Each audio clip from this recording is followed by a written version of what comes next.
बिस्मिल्लाहिर्रहमानिर्रहीम।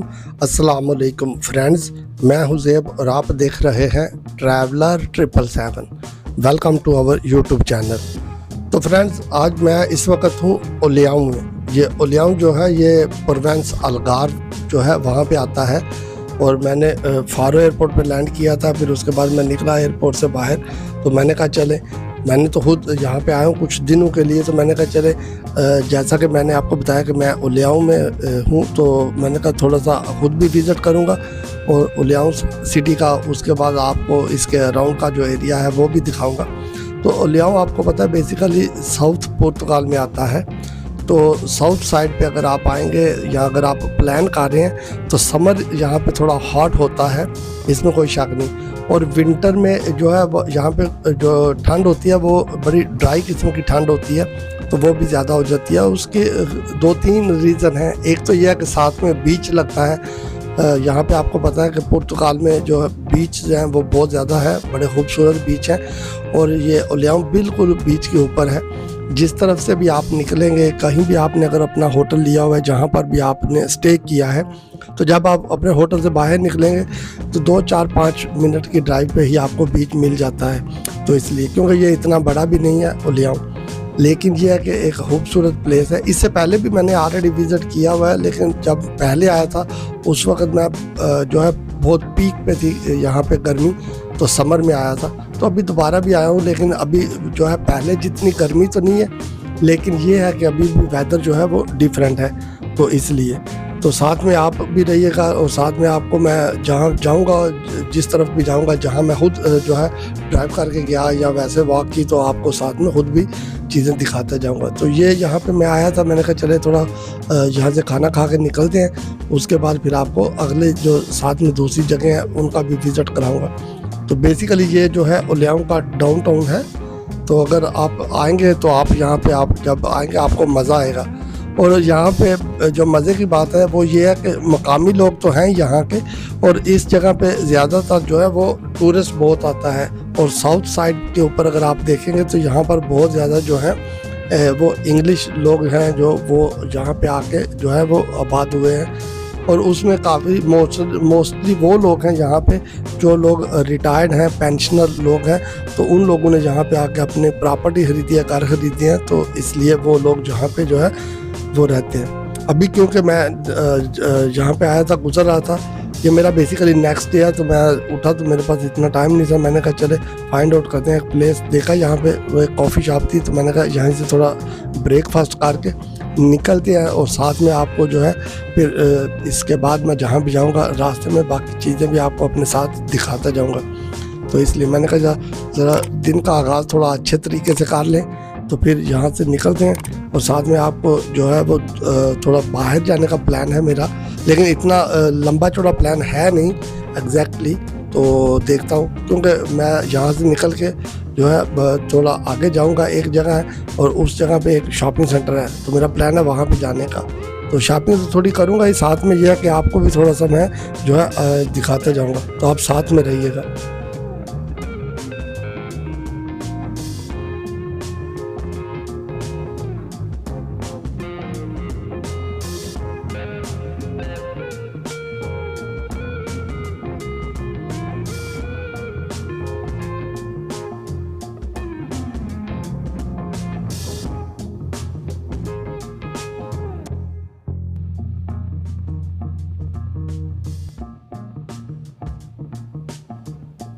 पुर्तगाल में जो है यहाँ पे पुर्तगीज लैंग्वेज बोली जाती है।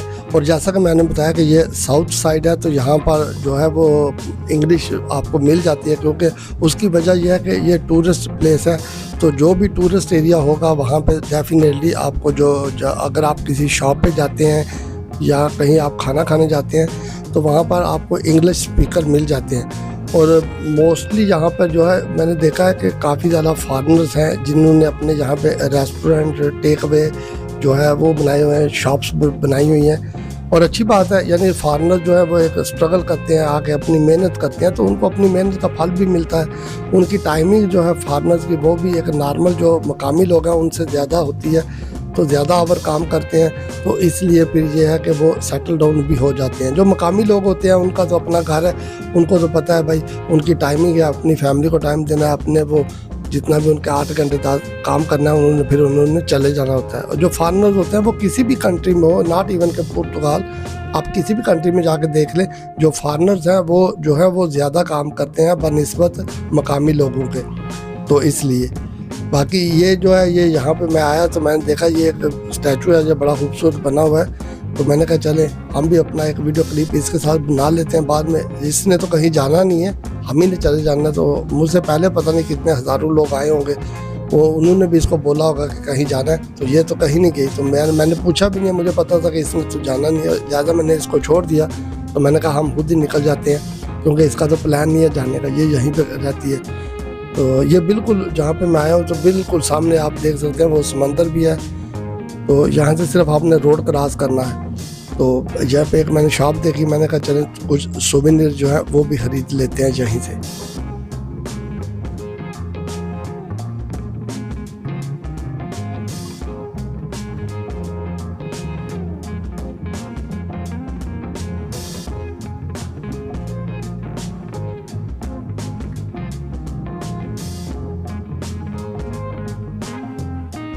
अगर आप पुर्तगाल में रहते हैं या किसी और कंट्री में रहते हैं और कभी आप प्लान करते हैं पुर्तगाल को विज़िट करने का, तो जो साउथ साइड है इधर आप ज़रूर आइएगा, देखिएगा इसको, ये भी एक अच्छा प्लेस है, खूबसूरत है। वैसे तो आप यहाँ पर पुर्तगाल का जो कैपिटल है लिस्बन, मोस्टली लोग जो है वो लिस्बन और पोर्तो में जाते हैं। पोर्तो बेसिकली नॉर्थ में आता है और यहाँ से पोर्तो थोड़ा दूर है। अगर आप ड्राइव करके भी जाएंगे पोर्तो यहाँ से, तो तकरीबन आपको 6 घंटे लग जाते हैं पोर्तो जाने में, क्योंकि पोर्तो यहाँ से दूर है।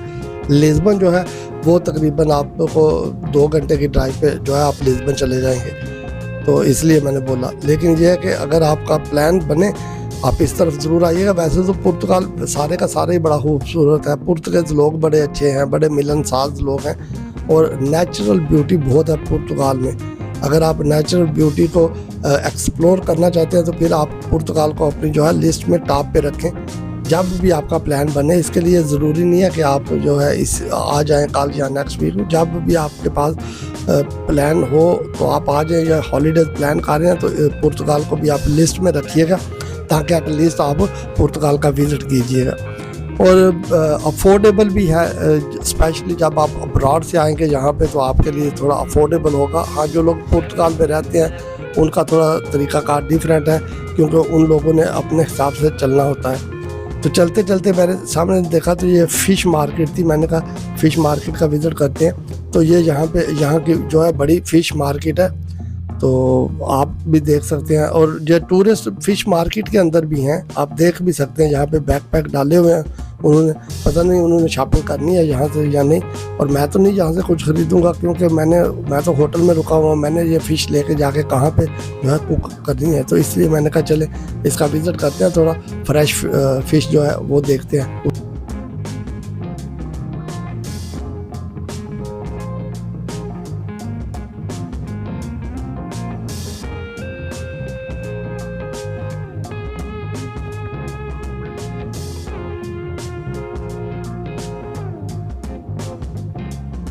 अभी चलते हैं, यहाँ से आगे जाना है। जिस तरह मैंने आपको पहले बताया था कि एक शॉपिंग सेंटर है, वहाँ पे जाऊँगा, कुछ चीज़ें देखते हैं, थोड़ा विज़िट करते हैं, इस इलाके को कोशिश करेंगे ज़्यादा से ज़्यादा एक्सप्लोर हो जाए। तो चले, मैं तो साथ में आपके हूँ।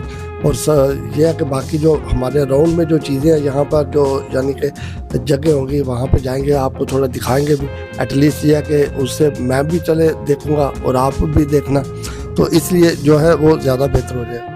यहाँ पे आपको एक बात बताऊँ कि पुर्तगाल जो है वैसे भी आपको पता है कि एक बहुत फेमस प्लेस है, स्पेशली इसलिए कि जो लोग यानी कि आते हैं डॉक्यूमेंटेशन के लिए, उनके लिए ये एक बड़ा अच्छा कंट्री है। तो यहाँ पे ये है कि पहले तो आपको पता है कि आर्टिकल 88 और 89 जो था ये दोनों चल रहे थे, उसमें यह है कि वो हर बंदा आ जाता था उस कैटेगरी में, स्पेशली वो लोग जो कि इलीगल तरीके से भी यूरोप में आए हुए थे, वो लोग भी इसमें आ जाते थे, उनके भी डॉक्यूमेंट्स यहाँ पे हो जाते थे। लेकिन क्योंकि अभी वो इस वक्त तो बंद है करंटली सिचुएशन में, तो उसके बाद अब देखें दोबारा कब से वो रीस्टार्ट होता है। लेकिन जब भी रीस्टार्ट होगा वो उसके ऊपर भी वीडियो बना देंगे और फिर आपको पता चल जाएगा। लेकिन अभी जो है, अभी ये है कि अगर आप अभी पुर्तगाल में आना चाहते हैं तो फिर भी आपके पास ऑप्शन है कि आप अगर पुर्तगाल में आना चाहते हैं तो अभी आप पुर्तगाल में आ सकते हैं, डॉक्यूमेंट ले सकते हैं। लेकिन अभी थोड़ा सा आर्टिकल चेंज हो गया दूसरे, आप फॉर एग्जांपल आप आर्टिकल 92A के तहत जहाँ पे आके डॉक्यूमेंट्स ले सकते हैं। अब ये आर्टिकल 92A है क्या? बेसिकली आर्टिकल 92A जो स्टडी बेस पर आपने अगर आपके डॉक्यूमेंट्स लेने हैं तो उसके लिए आपकी जो क्वालिफ़िकेशन है, मिनिमम बात कर रहा हूँ क्वालिफ़िकेशन की, वो FA या FSC होनी चाहिए। तो फिर आप आके डॉक्यूमेंट्स ले सकते हैं उसके ऊपर भी।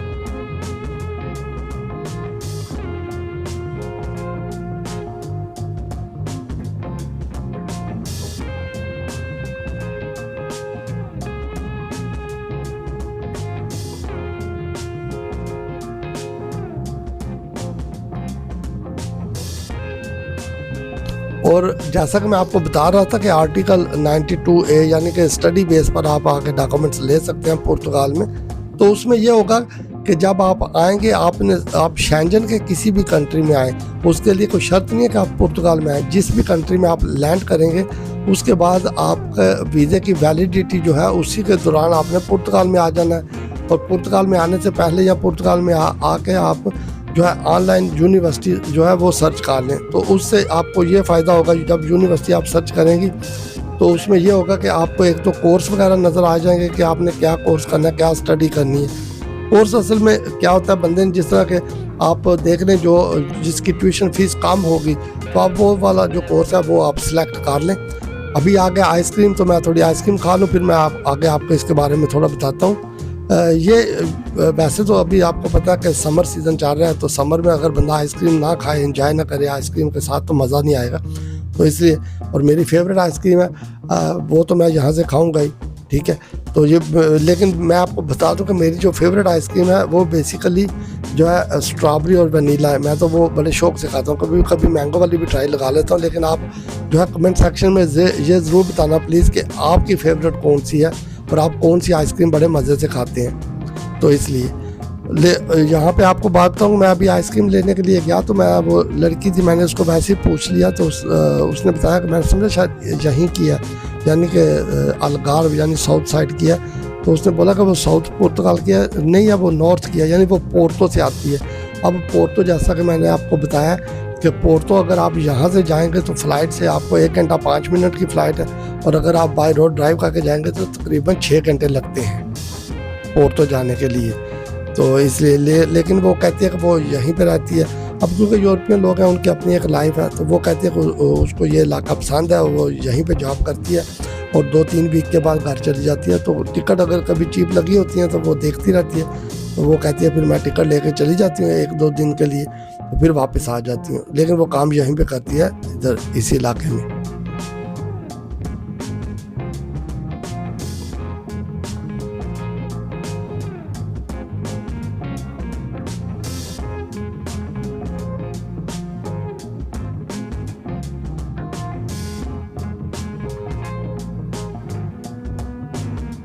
अभी मैंने गाड़ी जो है वो पार्क किया, तो उसकी टिकट मैंने निकाल के ना, पार्किंग वाली टिकट वो लगानी है, वरना वो आगे गाड़ी को फाइन काट जाएंगे। तो इसलिए मैं टिकट भी निकालने लगा। और साथ में आपको ये भी बताता चलो कि जो मैं बता रहा था कि जो आप अगर आर्टिकल 92A के तहत अगर आप लेते हैं, यहाँ पे आके एडमिशन लेते हैं यूनिवर्सिटी में, आप कोर्स चेक कर लें कि आपने कौन सा कोर्स करना है। तो वो जो है वो उसकी साथ में ट्यूशन फ़ीस लिखी होती है, तो वो जो फ़ीस है वो आपने पे करनी है। यूनिवर्सिटी की एडमिनिस्ट्रेशन फ़ीस होती है, वो आपने पे करके फिर आपका एडमिशन हो जाता है। ये प्रोसेस हो जाएगा। लेकिन इसके साथ आपको जो TRC है वो बड़ी जल्दी मिल जाती है स्टूडेंट को ना, तकरीबन अराउंड 3 महीने के अंदर जो है ना वो आपको यहाँ पे TRC मिल जाती है। तो जब आपको TRC मिल जाती है फिर आप साथ में लीगल काम भी कर सकते हैं और साथ में आप अपनी स्टडी भी जो है वो भी जारी रख सकते हैं। अब स्टडी के लिए ये है कि क्लासें आप देख लें कौन सा टाइम आपको सूटेबल है, क्योंकि आपने काम भी करना है और साथ में आपने जो है वो बाकी जो है क्लासें भी अटेंड करनी है। तो उसमें मॉर्निंग देख लें क्लासें या फिर इवनिंग देख लें, जो भी आपको सूट करती है। तो इस तरह से आप पुर्तगाल में आके इस वक्त करंट सिचुएशन में आर्टिकल 92A के तहत आप जो है पुर्तगाल में TRC भी ले सकते हैं। और ये इतना डिफ़िकल्ट नहीं है। अगर आपने FA या FSC कंप्लीट है, आपकी क्लियर है, आपके पास डॉक्यूमेंटेशन है, तो आप खुद ये सारा प्रोसेस कर सकते हैं। अगर आप क्वालिफाइड हैं तो फिर आप कर लेंगे, आपको नहीं कोई इशू होगा। डेफिनेटली अगर आपने FA FSC की है तो कोई रॉकेट साइंस नहीं है। अगर आपको कहीं से समझ नहीं आती तो फिर आप किसी को पूछ लें, लेकिन इन वर्स्ट सिनेरियो अगर आप बिल्कुल कुछ नहीं कर सकते तो फिर आप किसी कंसल्टेंट की थोड़ी हेल्प ले लें या किसी बंदे से पूछ लें, तो वो भी आपके लिए जो है वो कर देगा, हो जाएगा। लेकिन डेफिनेटली जो लोग करते हैं ये काम, उनका बिजनेस है, उनका काम है, वो कुछ चार्जेस आपसे लेंगे, तो वो आप उनको पे कर दें तो वो आपके लिए कर देंगे। तो बाकी ये है कि ये प्रोसेस इजी है इस वक्त जो होता है, यानी कि जो सिचुएशन आपके सामने है वो मैंने आपको बता दिया कि अभी ये हो रहा है पुर्तगाल में। और आर्टिकल 92A जो है वो अभी ज़्यादा लोग इसी तरफ आ रहे हैं, क्योंकि 88 और 89 तो इस वक्त करंट सिचुएशन में बंद है।